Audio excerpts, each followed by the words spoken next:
In the winter of 1856, in a remote corner of southeastern Ohio, 3 newborn boys entered the world under circumstances so extraordinary that medical professionals still debate their case in hushed tones today. Born in the hidden basement of a Quaker meeting house during one of the most dangerous nights in Underground Railroad history, these triplets developed abilities that defied every known law of human psychology and physiology. For over a century, their descendants have guarded secrets about what those boys could do, secrets that, if revealed, would force us to reconsider everything we thought we knew about the limits of human perception. What I'm about to share with you has never been told outside the family records, never documented in any official medical journal, and never spoken of in any academic circle. The evidence has been deliberately buried. But tonight, the truth finally comes to light.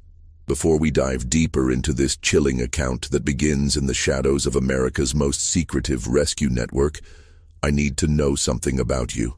This channel isn't for everyone, only for those brave enough to confront mysteries that challenge the very foundations of what we believe possible. If you're one of the few who can handle stories that blur the line between documented history and inexplicable phenomena, hit that subscribe button right now. And while you're at it, drop a comment telling me what state you're listening from. I want to know where my fellow mystery seekers are gathering tonight. Because what you're about to hear happened not in some distant mystical land, but right here in America, in communities that might be disturbingly close to your own. The story I'm about to tell you began on a bitter February night when 3 lives entered this world in the most unlikely place imaginable, setting in motion events that would perplex doctors and scientists for generations to come. The town of Cedar Mills, Ohio, barely deserved the name in 1856. With a population hovering around 300 souls, it consisted of little more than a cluster of modest homes, a general store, a blacksmith shop, and the simple brick meeting house that served the local Quaker community. Unlike their more demonstrative Christian neighbors, the Society of Friends in Cedar Mills practiced their faith quietly, their plain dress and solemn demeanor reflecting a deep commitment to simplicity and, most importantly, to the radical belief that all human beings were equal in the eyes of God. This conviction had transformed their meeting house into something far more dangerous than a place of worship. It had become Station 14 on the Underground Railroad, a crucial stop for freedom seekers making their way north from Kentucky and Virginia. Elder Samuel Whitmore, a man whose weathered hands spoke of decades working the soil and whose piercing gray eyes held secrets that could hang half the congregation, had been conducting this clandestine work for nearly 8 years. Beneath the meeting house's plain wooden floors lay a carefully concealed basement, accessed through a trapdoor hidden beneath the speaker's platform. The basement itself was a marvel of desperate engineering. Dug by hand over months of careful work, it stretched nearly the full length of the building above. Thick wooden beams supported the ceiling, while ventilation came through an ingenious system of hollow fence posts that appeared decorative but carried fresh air to those hiding below. On any given week, anywhere from 3 to 15 freedom seekers might shelter there, some for a single night, others for weeks, as they waited for safe passage to the next station. February of 1856 had been particularly treacherous. The Fugitive Slave Act of 1850 had emboldened slave catchers, who now roamed freely through Ohio with legal authority to reclaim human property. Professional bounty hunters like the notorious Garrett brothers had been spotted in the area for weeks, offering substantial rewards for information about Underground Railroad operations. The tension in Cedar Mills was so thick you could almost taste it. Every unexpected visitor, every knock at the door after dark, every unusual sound could signal discovery and imprisonment. It was against this backdrop of fear and secrecy that a young woman had arrived at the meeting house 3 days earlier. She had given her name only as Ruth, claimed to be 19 years old, and was obviously with child, very much with child. Samuel Whitmore had taken one look at her swollen belly and known immediately that she wouldn't be traveling any further north for quite some time. What he hadn't expected was just how soon that child would arrive, or how profoundly its arrival would change everything they thought they knew about human nature. Ruth had come from a plantation in northern Kentucky, she told them in whispered conversations during her first nights in the basement. She spoke with the careful diction of someone who had been taught to read, unusual for someone in her circumstances, and carried herself with a dignity that impressed even the stoic Quakers. But there was something else about her, something that made people uneasy without quite understanding why. She seemed to know things, small things but disturbing in their accuracy. She would know when someone was approaching the meeting house long before any sound could be heard. She would refuse food that later proved to be spoiled, though it had appeared perfectly fresh. Most unsettling of all, she would sometimes look directly at whoever was speaking and quietly contradict their words, not argumentatively, but with the calm certainty of someone who simply knew better. "That man who brought the supplies yesterday," she had said to Samuel's wife, Martha, on her second evening there. "He told you his name was Williams, didn't he? And that he was from Lancaster?" Martha had nodded, confused. "His name isn't Williams," Ruth had continued, her voice barely above a whisper. "And he's never been to Lancaster in his life. I don't know why he lied to you, but he did." Martha had dismissed this as the paranoid rambling of a frightened pregnant woman, until 2 days later when the man's real identity was discovered. He was indeed using a false name, and had been asking suspicious questions about the meeting house's activities. The night of February 23rd, 1856, began like many others in Cedar Mills, cold, dark, and deceptively quiet.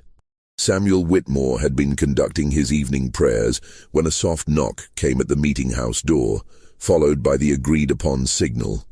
3 quick raps, a pause, then 2 more. But something felt wrong from the moment Samuel lifted the heavy wooden beam that barred the door. The freedom seeker who stumbled inside was a man named Joshua, someone Samuel had helped before. But Joshua's usual calm demeanor had been replaced by barely controlled panic. "They're coming," Joshua gasped, his breath forming white clouds in the frigid air. "The Garrett brothers and at least 6 others. They've got dogs and they know about this place." Someone talked. He paused, his eyes darting toward the basement entrance. "They're maybe 2 hours behind me. Probably less." Samuel felt his blood turn to ice.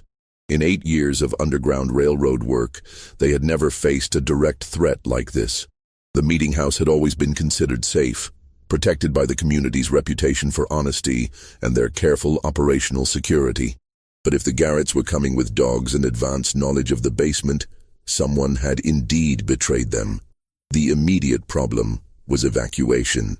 There were currently 7 people sheltering in the basement, including Ruth, who had been experiencing intermittent labor pains for most of the day. Martha Whitmore had been monitoring her condition, but had hoped the birth wouldn't come for at least another week. Mother Nature, however, seemed to have other plans. As if summoned by Joshua's words, a low moan echoed from beneath the floorboards. Martha's face went pale. "Samuel," she whispered, "Ruth's time has come. Right now." The next few hours unfolded like a nightmare carved from ice and fear. While Samuel and 2 other men worked frantically to evacuate the other 6 freedom seekers through the meeting house's hidden northern tunnel, a hand-dug passage that emerged nearly a quarter-mile away in a dense grove of oak trees. Martha and her daughter Rebecca descended into the basement to attend to Ruth's labor. What they found in that cramped, dimly lit space challenged every assumption they held about childbirth. Ruth was indeed in active labor, but something was profoundly wrong. She was experiencing none of the usual signs of distress or pain that accompanied difficult births. Instead, she lay perfectly still on the rough straw mattress, her eyes closed, her breathing steady and controlled. When contractions came, she didn't cry out or even tense her muscles. She simply waited, as if listening to something only she could hear. "How many babies?" Martha asked, pressing her ear to Ruth's swollen belly in the traditional way of midwives. Ruth's eyes opened for the first time in an hour. In the flickering candlelight, they seemed almost luminous. 3, she said simply. 3 boys. They've been waiting for tonight. Martha exchanged a worried glance with her daughter. Triplets were rare enough under the best circumstances, but triplets born in a hidden basement while slave catchers approached with bloodhounds was a situation beyond anything in her experience. More troubling was Ruth's certainty about the baby's gender and her strange comment about them waiting.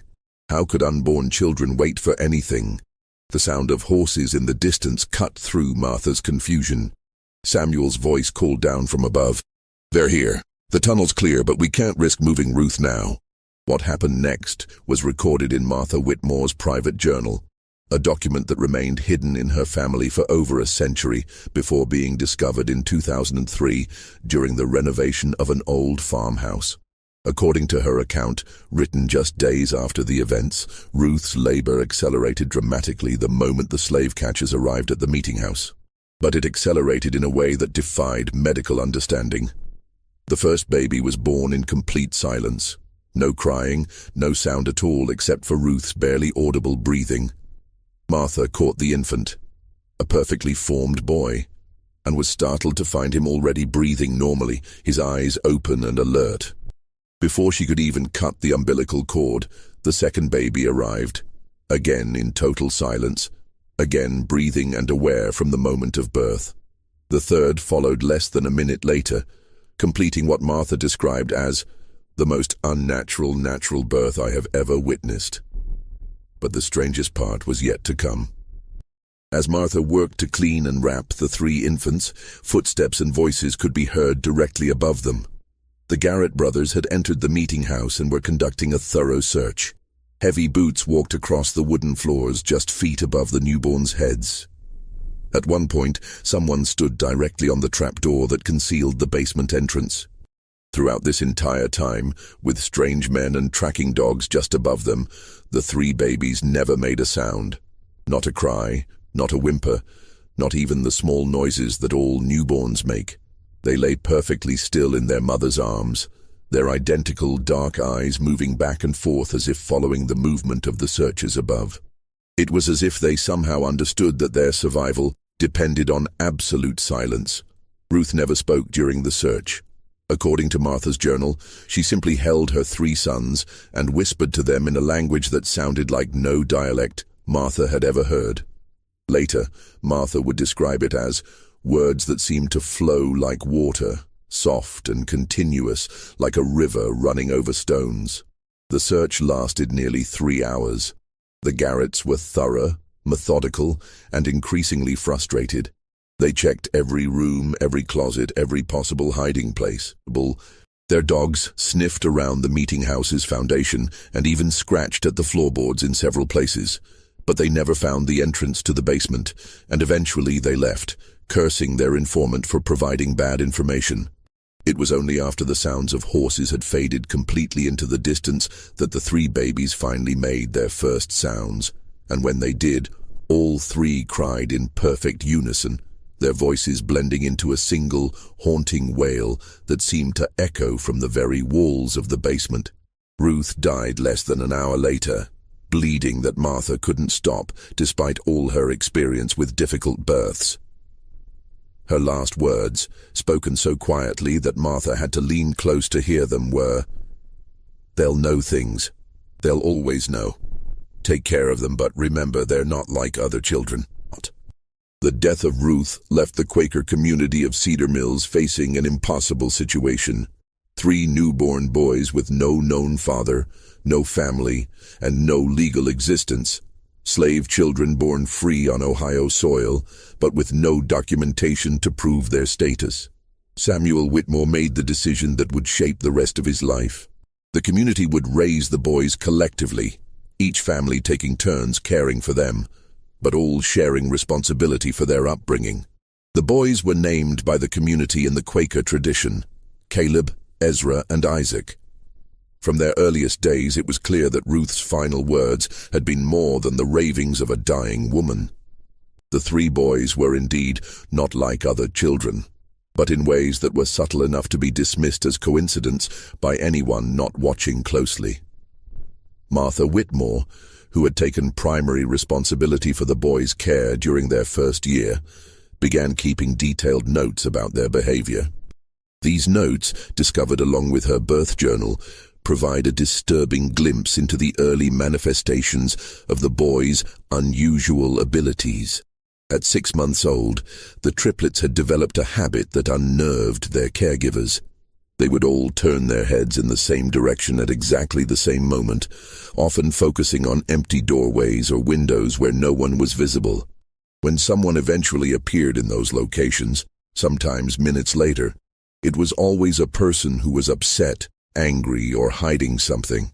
The boys seemed to sense emotional distress long before any adult could detect it. By their first birthday, the pattern had become impossible to ignore.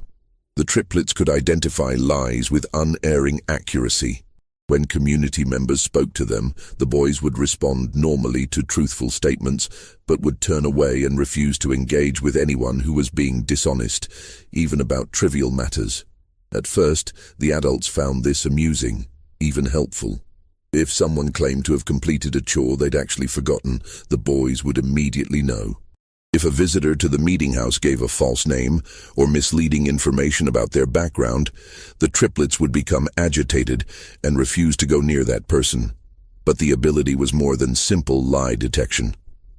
As the boys grew older, they seemed to sense deception in all its forms, not just spoken lies, but hidden intentions, concealed emotions, and unspoken plans. Samuel Whitmore wrote in his private correspondence, "It is as if the boys can see directly into the human heart and know what lies therein. This would be a blessing, perhaps, if it did not seem to cause them such distress.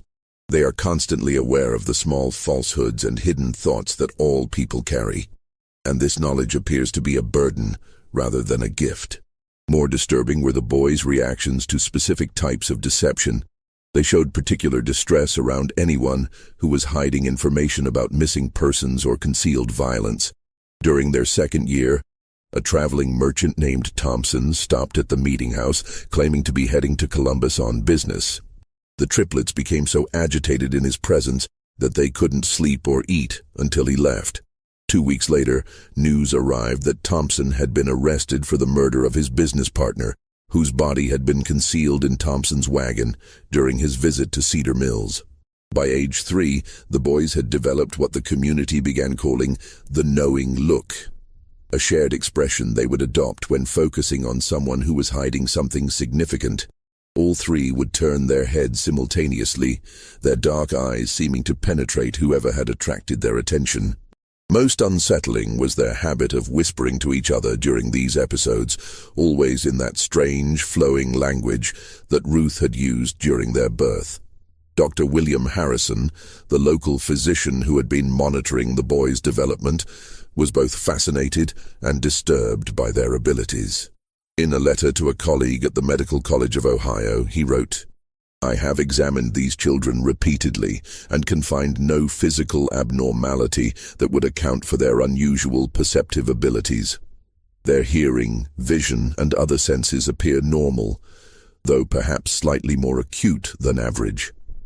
Yet they consistently demonstrate knowledge of matters that should be beyond their perception.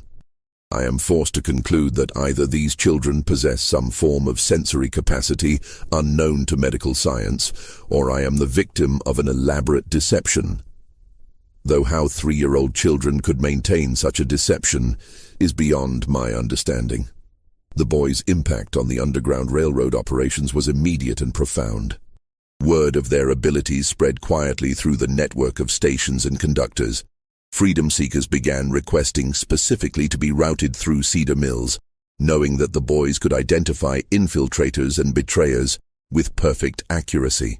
The triplets' presence in the meeting house basement became a guarantee of safety. If they remained calm and peaceful, the freedom seekers knew they were among friends. If the boys became agitated or refused to enter the basement, it was a certain sign that someone in the group couldn't be trusted.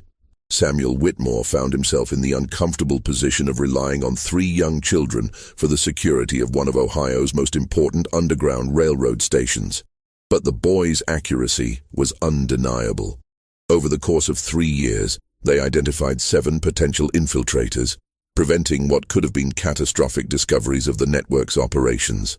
But their abilities came with a price that became more apparent as they grew older. The boys were increasingly isolated from other children who found their intense stares and whispered conferences unsettling. Adults in the community, while grateful for the protection the boys provided, couldn't shake the feeling that they were being constantly evaluated and judged. Even the most honest people felt uncomfortable under the triplets' watchful eyes, knowing that every thought and emotion was somehow visible to them. Most troubling was the boys' growing awareness of their own abilities and the effect they had on others. By age 4, they had learned to modify their behavior around strangers, keeping their knowing looks subtle and their whispered consultations private. But this self-consciousness seemed to deepen their isolation, creating a barrier between them and the rest of the world that grew more pronounced with each passing year. The year 1860 brought changes to Cedar Mills that would test the triplets' abilities in ways no one could have anticipated. The election of Abraham Lincoln had inflamed tensions throughout Ohio, and Underground Railroad activities were becoming increasingly dangerous. Federal marshals were conducting more frequent raids, and bounty hunters like the Garrett brothers were operating with virtual impunity. It was during this period of heightened danger that the boys, now 4 years old, began demonstrating a new and more disturbing aspect of their abilities. They could not only detect deception and hidden emotions in people who were present, they seemed to sense the emotional distress of people who were miles away. The first documented instance occurred on a bitter January morning, when the triplets suddenly became extremely agitated despite being safely inside the warm meeting house with their usual caregivers. All 3 boys began crying simultaneously, not the normal crying of upset children, but a keening wail that seemed to express profound terror and desperation. Martha Whitmore tried everything she could think of to calm them, but nothing worked. The boys continued their distressed crying for nearly 6 hours, finally falling silent just as the sun began to set. 2 days later, a freedom seeker arrived at the meeting house with devastating news. A group of 11 people, including 3 children, had been captured by slave catchers approximately 40 miles south of Cedar Mills. The capture had occurred at almost exactly the same time the triplets had begun their crying. Worse, the captured group included a pregnant woman who had given birth during the attack. Both mother and child had died from exposure during the brutal journey back to Kentucky. Samuel Whitmore was shaken by this incident, but dismissed it as coincidence until it happened again 3 weeks later. This time, the boys' distress lasted only 2 hours, but was even more intense. When word arrived the following day, they learned that a conductor on the Underground Railroad had been shot and killed while helping a family escape near Portsmouth, Ohio. Again, at the exact time the triplets had begun showing signs of extreme distress. Dr. Harrison, who had been documenting the boys' development, was called to examine them after the 3rd such incident. His findings, recorded in his private notes, were deeply unsettling. During episodes of apparent long-distance distress sensing, the boys' pulse rates become synchronized, their breathing patterns identical, and their body temperatures drop by several degrees. Most remarkably, their brain activity appears to increase dramatically. They are clearly experiencing intense mental stimulation despite appearing outwardly distressed. I can only conclude that their nervous systems are somehow detecting emotional trauma occurring at great distances, though the mechanism by which this occurs is completely unknown to medical science. The boys' long-distance sensing abilities seem to be specifically attuned to situations involving deception, betrayal, and mortal danger. They never reacted to ordinary accidents or natural deaths, but they invariably detected when someone was being hunted, betrayed, or murdered. Their range appeared to extend throughout most of southern and central Ohio and possibly into northern Kentucky. Word of the triplets' abilities spread beyond the Underground Railroad network. Families with missing loved ones began making pilgrimages to Cedar Mills, hoping that the boys could somehow sense whether their missing family members were still alive and where they might be found. Samuel Whitmore was reluctant to exploit the children's abilities in this way, but the boys themselves seemed drawn to these desperate families. The most remarkable case involved the Brennan family, whose 16-year-old daughter Mary had disappeared while traveling to visit relatives in Columbus. The girl had been missing for 3 months when her parents arrived in Cedar Mills, having heard rumors about 3 children who could find lost people. Samuel initially refused to involve the boys, but Caleb, Ezra, and Isaac approached the distraught parents on their own. Without being asked, the triplets lined up in front of Mrs. Brennan and began their characteristic synchronized whispering. After several minutes, Isaac stepped forward and pointed southeast toward the Ohio River. "She's there," he said simply.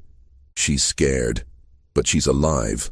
The man who took her isn't who he said he was."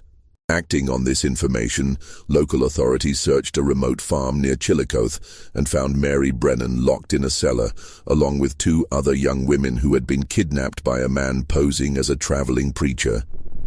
The kidnapper was arrested and later confessed to planning to sell the women into prostitution in New Orleans. The rescue of Mary Brennan marked a turning point in how the community viewed the triplets. No longer were they simply children with an unusual ability to detect lies. They were becoming something else entirely, something that made even their Quaker guardians profoundly uncomfortable.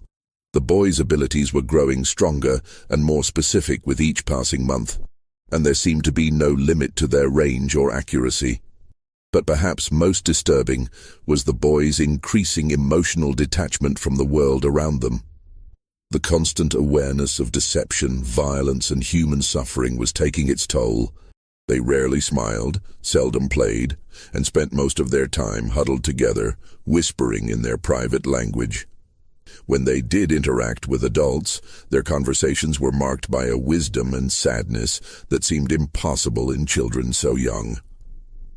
Dr. Harrison, in his final notes about the boys before his death in 1862, wrote, "I fear that we are witnessing the emergence of human beings who are fundamentally different from the rest of our species.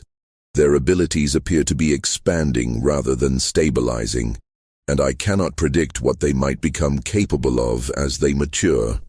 More troubling is the psychological cost of their gifts. These children are bearing witness to more human suffering and evil than most adults encounter in a lifetime, and they are doing so without the emotional defenses that adults develop over time. I do not know what kind of men they will become, but I fear they will be men apart from all others, forever isolated by their terrible knowledge of what lies hidden in the human heart." The outbreak of the Civil War in 1861 brought unprecedented chaos to Ohio's Underground Railroad operations, but it also created new opportunities for the triplets to demonstrate the true extent of their extraordinary abilities. As Union and Confederate forces began moving through the border regions, the boys started exhibiting reactions to military activities that defied all logical explanation.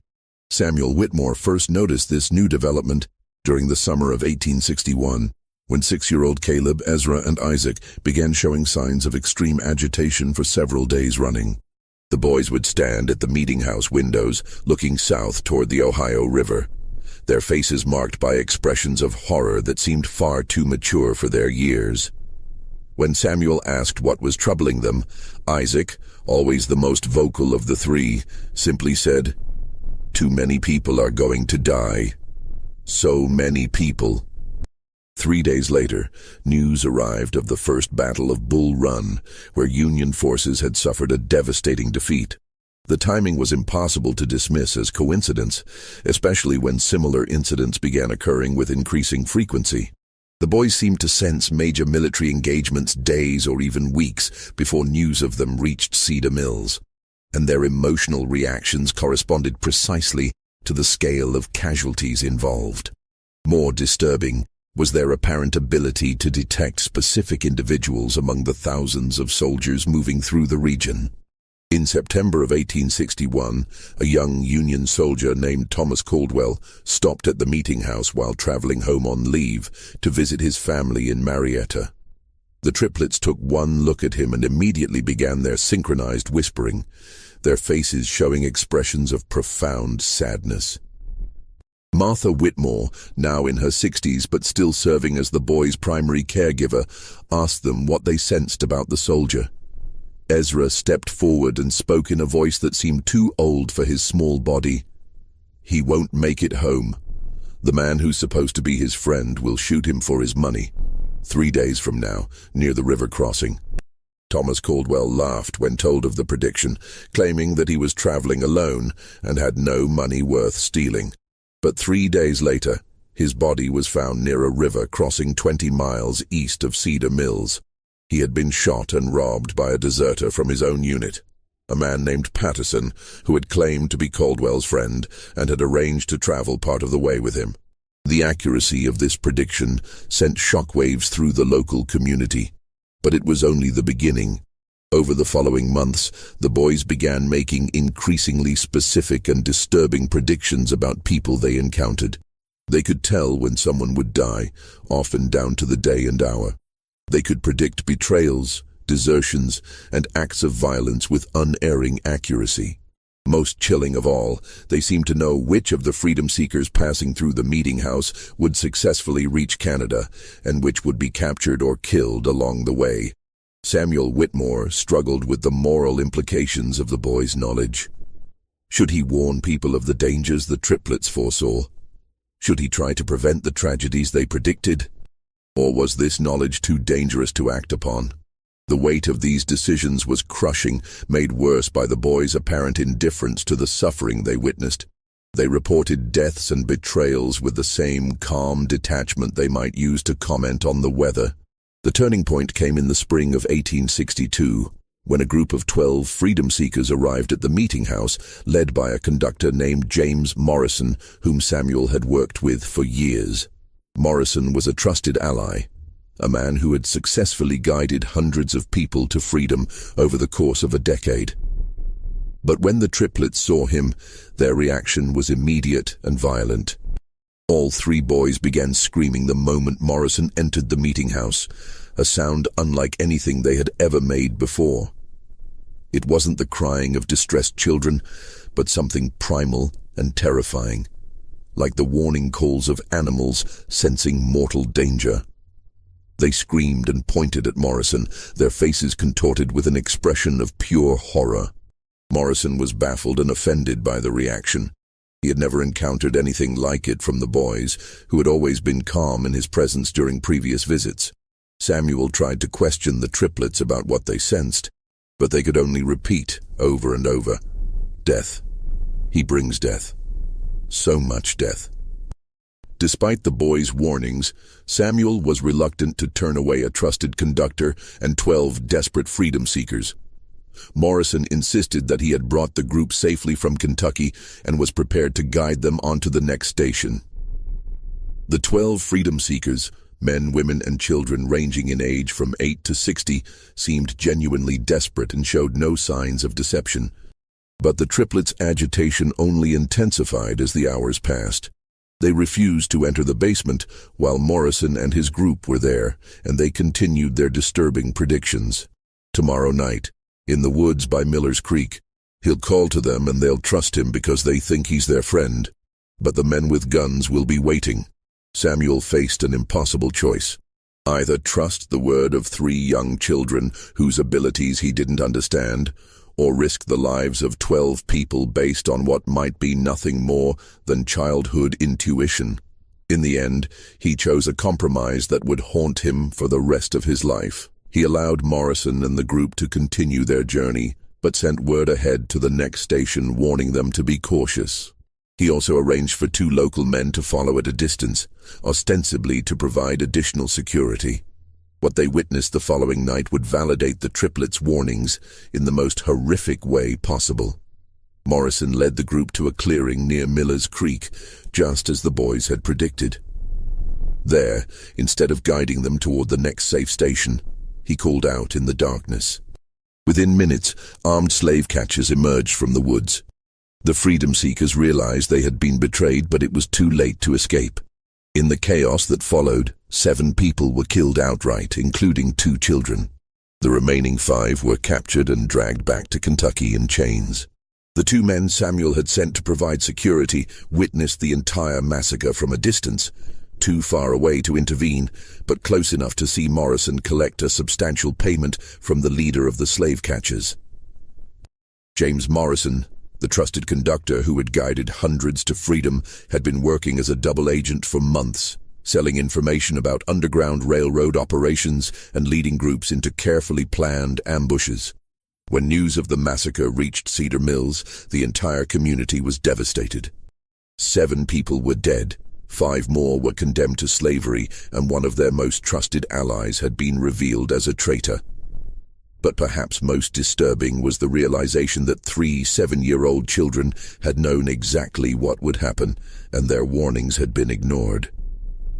The triplets' reaction to the news was unlike anything Samuel had ever seen from them. Instead of their usual calm detachment, they showed genuine emotion for the first time in years. Not sadness or anger, but a deep, profound disappointment that seemed to encompass not just the immediate tragedy, but something much larger about the nature of human evil. "People never listen," Isaac said quietly, speaking for all 3. "They never want to believe what we can see. They think we're just children, but we've seen more death than anyone in this room. We know what people are capable of when they think no one is watching." The boy's words hung in the air like a pronouncement of judgment, and Samuel realized that something fundamental had changed. The triplets were no longer just children with unusual abilities. They had become something else entirely, something that could see into the darkest corners of human nature with perfect clarity. And that terrible knowledge was transforming them into beings that were increasingly alien to the rest of humanity. Just when Samuel thought he'd seen the full extent of what the boys were capable of, events would soon prove that their abilities were still evolving, still growing stronger. The question was no longer what they could perceive, but what they might become, and whether the community that had raised them would be able to survive the truth of what they really were. The revelation that would forever change how the world understood the triplets came during the brutal winter of 1863, when the boys were 8 years old and the Civil War had reached its bloodiest phase. Dr. Elizabeth Hartwell, one of the first female physicians in Ohio and a specialist in neurological conditions, had been studying the boys for 6 months under the auspices of the Medical College of Ohio. Dr. Hartwell's interest had been sparked by reports from Dr. Harrison before his death, and she had convinced Samuel Whitmore to allow a comprehensive medical examination of the triplets. What she discovered in that examination would challenge every assumption about human consciousness and perception. Using the latest medical instruments available in 1863, Dr. Hartwell conducted tests that revealed the true nature of the boys' abilities. Her findings, documented in a detailed report that was immediately classified by military authorities and hidden from public view for over 60 years, showed that the triplets possessed neurological structures that had never been observed in human beings. The boys' brains showed abnormally high activity in regions associated with pattern recognition and emotional processing. But more remarkably, their nervous systems appeared to be in constant communication with each other. When Dr. Hartwell applied mild electrical stimulation to one boy's arm, the other 2 showed immediate physiological responses despite being in separate rooms. Their heart rates, breathing patterns and brain waves synchronized during periods of intense concentration, creating what she described as a single consciousness distributed across 3 separate bodies. But the most startling discovery came when Dr. Hartwell began testing the boys' ability to detect deception using carefully controlled experiments. She arranged for volunteers to tell both true and false statements while the boys observed, measuring their physiological responses to each type of interaction. What she found defied all understanding of human sensory capabilities. The triplets weren't simply reading facial expressions, body language, or vocal cues to detect lies. They were responding to measurable changes in electromagnetic fields generated by human neural activity. Dr. Hartwell's primitive instruments detected that the boys' brains generated electrical patterns unlike anything seen in normal humans, and these patterns seemed to resonate with the electromagnetic signatures of other people's emotional states. In simple terms, Dr. Hartwell wrote in her classified report, These children appear to possess a form of biological electromagnetic sensitivity that allows them to directly perceive the electrical activity of other human brains. When someone lies, experiences fear, or harbors violent intentions, their neural activity creates specific electromagnetic signatures that the boys can detect with the same accuracy that we might observe colors or hear sounds. This explained not only their ability to detect deception, but also their capacity to sense emotional distress at great distances and their uncanny accuracy in predicting violent events. They weren't prophets or supernatural beings. They were human beings with sensory capabilities that had evolved far beyond normal human limitations. But Dr. Hartwell's discoveries raised even more disturbing questions. If the boy's abilities were the result of genetic mutation, what had caused such a dramatic evolutionary leap?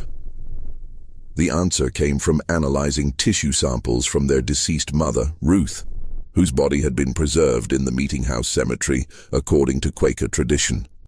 Medical examination of Ruth's remains revealed that she had been exposed to massive doses of several industrial chemicals during her pregnancy, chemicals that were commonly used in the processing of indigo dye on southern plantations. These chemicals, which included mercury compounds and lead-based pigments, had caused severe neurological damage in Ruth, but had apparently triggered unprecedented genetic changes in her unborn children. The boys represented something entirely new in human evolution, a mutation that might normally have been lethal, but had instead created enhanced sensory capabilities. They were living proof that human consciousness and perception could evolve in ways that science had never imagined possible. Dr. Hartwell's final revelation was perhaps the most chilling. Based on her analysis of the boys' genetic structure, she concluded that their enhanced abilities were not limited to their generation. The genetic changes that had created their electromagnetic sensitivity were dominant traits that would be passed on to their children and their children's children.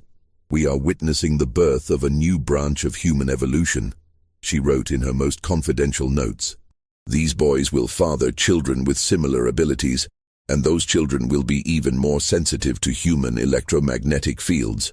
Within 3 or 4 generations, their descendants may possess sensory capabilities that will make current human perception seem primitive by comparison." The implications were staggering. If Dr. Hartwell was correct, the triplets weren't just medical curiosities, they were the beginning of a new human subspecies. And if their abilities continued to strengthen with each generation, their descendants might eventually be able to read human thoughts as easily as observing facial expressions. But the most immediate concern was what to do with this knowledge. The Civil War was raging, and both Union and Confederate forces would be desperate to exploit the boys' abilities for military intelligence. If word of their capabilities spread beyond the small Quaker community, the triplets would become valuable assets to be captured, studied, and used as weapons. Samuel Whitmore faced an impossible decision. Dr. Hartwell was prepared to publish her findings, which would bring international attention to the boys, but would also ensure their safety through public scrutiny. Alternatively, the research could be suppressed, protecting the boys' privacy, but leaving them vulnerable to those who already knew of their abilities. The decision was made for them on a cold February morning when federal marshals arrived in Cedar Mills with orders to bring the triplets to Washington for consultation on matters of national security. Someone in the military hierarchy had learned of Dr. Hartwell's research and decided that the boys' abilities could be valuable for interrogating Confederate prisoners and detecting Confederate spies. But the triplets had sensed the marshals' approach long before they reached the meeting house. When Samuel found the boys that morning, they were already packed and ready to leave, their few possessions bundled in small cloth sacks. "We have to go," Caleb said simply. "If we stay, bad things will happen to everyone here. We've seen it." Isaac nodded gravely. "The men who are coming don't just want to use us. They want to study us, cut us open, see how we work. And when they're done with us, they'll come for our children and our children's children." Ezra, always the quietest of the three, spoke last. "We've seen the future they want to create. A world where people like us are kept in cages and used as tools. We won't let that happen. The boys' decision was final. They would disappear before the federal marshals arrived, vanishing into the network of caves and hidden passages that riddled the hills around Cedar Mills. Samuel made one last, desperate attempt to convince them to stay, arguing that they would be safer under government protection than hiding in the wilderness. Caleb's response revealed just how much the boys had matured beyond their 8 years. "Mr. Whitmore, we can sense the intentions of every person within 50 miles of this place. We know that the government men aren't coming to protect us, they're coming to own us. We've felt their thoughts, and we know what they plan to do. We'd rather take our chances in the wild than become prisoners in a laboratory." As the sound of approaching horses echoed across the frozen fields, the triplets prepared to leave the only home they had ever known. But before they departed, they made one final revelation that would haunt Samuel Whitmore for the rest of his life. "There are others," Isaac said quietly. "Not many, but some. Other children born during times of great violence and suffering. Children whose mothers were exposed to the same kinds of poisons that changed us. They're scattered across the country, and most of them don't even know what they are yet. But we can sense them, and they can sense us." Ezra stepped forward, his young face marked by wisdom that seemed ancient. "Someday, when it's safe, we'll find them. We'll teach them what we've learned, help them understand their abilities. And maybe, if we're careful, we can build something better than what exists now.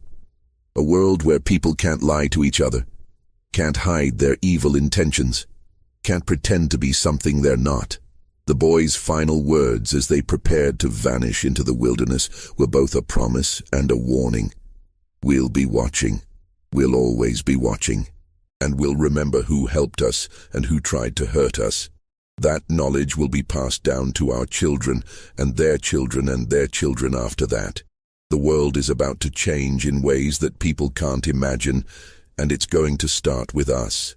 The federal marshals arrived at the meeting house 3 hours after the triplets had disappeared, finding only empty rooms and the fading traces of 3 extraordinary children who had vanished as completely as if they had never existed. Despite extensive searches involving tracking dogs and military units, no trace of the boys was ever found. They had simply melted away into the Ohio countryside, leaving behind only memories and questions that would never be fully answered. Dr. Elizabeth Hartwell's research was immediately classified by military authorities and remained sealed for over 60 years. When her papers were finally released in 1924, they caused a sensation in the medical community. But by then, the boys would have been nearly 70 years old, and any hope of studying them had long since passed. Samuel Whitmore lived until 1889, carrying the secret of what he had witnessed for the rest of his life. In his private papers discovered after his death, he wrote, "I have seen the future of humanity, and it both terrifies and amazes me. Those 3 boys represented something new under the sun, something that could either elevate our species to unprecedented heights or destroy us completely. I pray that wherever they went, whatever they became, they remembered the love and kindness they received in our small community."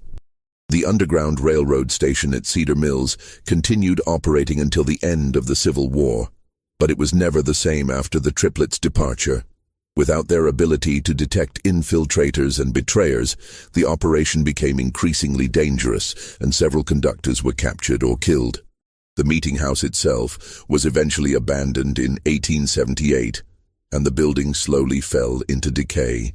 But the story of the triplets didn't end with their disappearance. Over the following decades, reports began surfacing from across the United States of children with unusual perceptive abilities.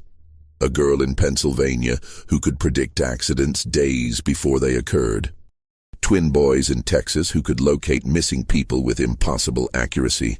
A child in California who could tell when someone was lying just by looking at them. Most of these reports were dismissed as folklore or exaggeration, but a pattern emerged for those who knew what to look for.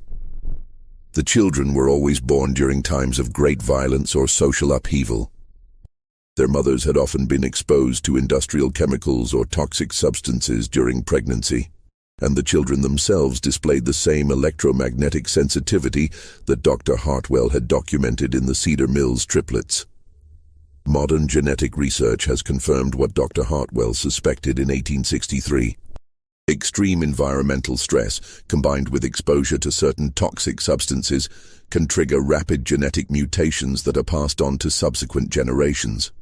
The triplets represented one of the first documented cases of stress-induced human evolution, a phenomenon that scientists now recognize as more common than previously believed. Recent studies have identified at least 47 documented cases of individuals with enhanced electromagnetic sensitivity born between 1850 and 1900, primarily in regions affected by industrial pollution or military conflict. While most of these individuals lived quiet lives and never developed their abilities to the extent demonstrated by the Cedar Mills triplets, their genetic legacy has continued to spread through the American population. Dr. Sarah Chen, a neurologist at Johns Hopkins University who has spent 20 years studying electromagnetic sensitivity in humans, believes that the descendants of these early cases may represent as much as 0.1% of the current American population. We're looking at the emergence of a human variant that possesses sensory capabilities our species has never had before, she explained in a 2019 interview. These people aren't telepaths or psychics. They're humans with enhanced neural sensitivity that allows them to detect electromagnetic patterns generated by other human brains. The implications for law enforcement, national security, and human society are profound. If Dr. Chen is correct, there may be thousands of Americans who possess some degree of ability to detect deception, sense hidden emotions, or locate missing persons. Most may not even be aware of their abilities, dismissing their accurate intuitions as lucky guesses or coincidence. But perhaps the most intriguing aspect of this research is what it suggests about the future of human evolution. If environmental stress can trigger rapid genetic changes that enhance human perception, what other capabilities might emerge as our species faces new challenges? And if the Cedar Mills triplets were correct in their prediction that their abilities would strengthen with each generation, what might their descendants be capable of today? The answer to that question may be closer than anyone realizes. In 2003, during the renovation of an old farmhouse in southeastern Ohio, construction workers discovered a hidden room containing documents that had been carefully preserved for over a century. Among these papers was a letter dated 1923, written in 3 different handwritings but signed with a single name: The Children of Cedar Mills. The letter, addressed to future generations who will understand, contained detailed genealogical records showing the descendants of the 3 boys who had vanished in 1863. According to these records, the triplets had indeed survived their disappearance, lived long lives, and fathered numerous children who inherited their enhanced abilities. More remarkable still, the letter contained precise predictions about future events that have since come to pass. The exact dates of both world wars, the location where the atomic bomb would be tested, the year of the moon landing, and dozens of other historical events that wouldn't occur for decades after the letter was written. The letter concluded with a message that both comforts and unnerves those who have studied it. We are still here. We are still watching. We have grown in number and in ability with each passing generation, just as we promised we would. The time is coming when humanity will need the gifts we carry, and when that time arrives, we will be ready. Until then, we remain hidden, learning, growing, and preparing for the day when the world will finally be ready to accept what we represent, the next step in human evolution. The letter was accompanied by a contemporary address in Ohio and a simple instruction: when you are ready to know more, come to this place on the anniversary of our birth. We will be waiting.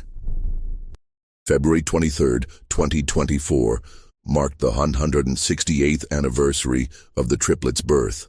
According to local reports, more than 50 people gathered at the specified address that day, researchers, descendants of Underground Railroad participants, and individuals who claim to possess similar abilities to those demonstrated by the original Cedar Mills triplets. What transpired at that gathering remains unknown. Those who attended have refused to discuss what they witnessed, and no official records of the event exist. But in the months following the meeting, several of the attendees have begun working together on projects related to missing persons cases, criminal investigations, and psychological research. Dr. Chen, who was among those present at the February meeting, will only say that the legacy of the Cedar Mills triplets is far from over. In fact, it may just be beginning. The story of 3 boys born in a basement during one of the darkest periods in American history continues to unfold more than a century and a half later. Whether they represent humanity's greatest hope for evolution or its most dangerous mutation remains to be seen. But one thing is certain. Somewhere out there, the descendants of Caleb, Ezra, and Isaac are still watching, still learning, and still preparing for whatever comes next. And if their ancestors' abilities to predict the future remain accurate, that next chapter in human evolution may be arriving sooner than anyone expects. This mystery shows us that the boundaries of human perception may be far more flexible than we ever imagined, and that extraordinary circumstances can sometimes produce extraordinary people. What do you think of this story? Do you believe that human evolution could take such dramatic leaps under extreme conditions? Have you ever experienced moments of intuition so accurate they seemed impossible? Leave your comment below sharing your thoughts about the triplets and whether you think their descendants might still be among us today. If you enjoyed this tale and want more mysteries that challenge everything we think we know about human capabilities, subscribe, hit the notification bell, and share with someone who loves stories that blur the line between science and the impossible. See you in the next video, where we'll explore another dark secret hidden in America's past.